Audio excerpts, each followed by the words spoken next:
வணக்கம் மக்களே, இது ஆச்சரியங்களின் அணிவகுப்பு 12 டக்கர். சென்னை ஒரு காஸ்மோபாலிட்டன் சிட்டி மட்டும் இல்லங்க, பழமையான சிறப்புகளையும் தாங்கிட்டு நிக்குது. அதுல ஒண்ணுதான் அமீர் மஹால். அதை பத்திர 12 டக்கரான தகவல்கள் உங்களுக்காக. சென்னை ராயப்பேட்டையில இந்த அமீர் மஹால் அமைஞ்சிருக்கு.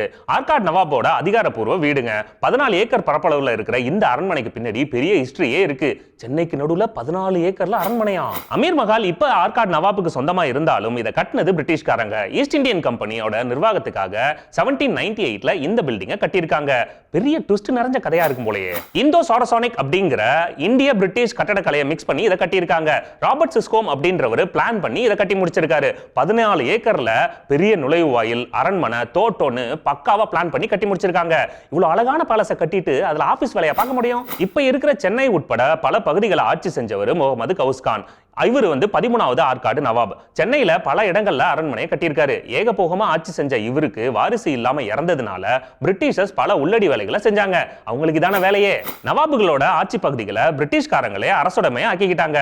சேப்பாக்கம் பேலஸ் உட்பட பல பகுதிகளை ஏல விட்டு அதை கவர்மெண்டே வாங்கிக்கிட்டாங்க. இதை பார்த்து கடுப்பான நவாபோட சித்தப்பா டைரக்டா விக்டோரியா மகாராணி கிட்ட கம்ப்ளைண்ட் பண்ணாரு.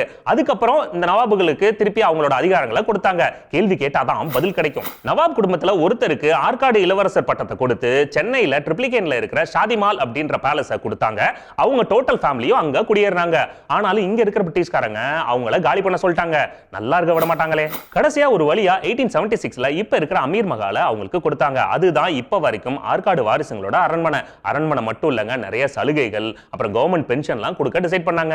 ஆற்காடு வாரிசா பிறந்திருக்கலாமோ? அமீர் மஹால் பிஸியா இருக்கிற ராயப்பேட்டையோட சென்டர்ல இருக்கு. இதோட நுழைவு வாயில் பாத்தீங்கன்னா பெரிய பெரிய கோபுரத்தோட 2 சைடும் இருக்கும். இதுக்கு மேல நகரகானா அப்படின்ற முரசு மண்டபம் இருக்கு.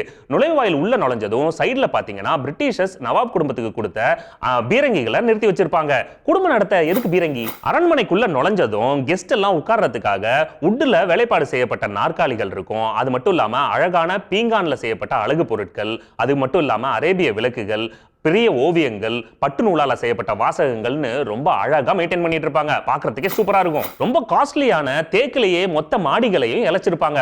உள்ள ஃபுல்லா பாத்தீங்கன்னா சிவப்பு கம்பளம், அப்புறம் நவாபுங்க யூஸ் பண்ண கத்திங்க, துப்பாக்கிங்க, இது எல்லாத்தையுமே பார்வைக்கு வச்சிருக்காங்க. உள்ள போனோம்னா ஒரு குட்டி ராஜ மாளிகையே பார்க்கலாம். இந்த அரண்மனையை ஸ்பெஷலா பெர்மிஷன் வாங்கிட்டு போய் சுத்தி பார்க்கலாம். உள்ள போனோம்னா 70 ரூம்கள் இருக்கு. இதுல ஒரு சில ரூம்களையும் அரண்மனை அப்புறம் வளாகங்களை மட்டும் தான் நம்ம பார்க்க முடியும். ஏன்னா மற்ற ரூம்ல எல்லாம் நவாப் வாரிசுங்க வாழ்ந்துட்டு இருக்காங்க. ராஜ வாழ்க்கை டிஸ்டர்ப் பண்ணக்கூடாதுல்ல. இப்ப இந்த அரண்மனையில நவாபோட வாரிசான முகமது அப்துல் அலி அப்படிங்கிறவரும் அவரோட 3 சகோதரர்களும் குடும்பத்தோட வாழ்ந்துட்டு இருக்காங்க. ஏதாவது சிறப்பு நாட்கள்ல மட்டும் அவங்களோட ராஜ உடைய அணிஞ்சுப்பாங்க. கவர்மெண்டே அவங்களோட செலவுகளை சில இதை ஏத்துக்குது. ஓகே மக்களே, மீண்டும் சந்திப்போம். இது ஆச்சரியங்களின் அணிவகுப்பு 12 டக்கர் வித் மீ, உங்கள் துரைராஜ் ஜெய்சிலன்.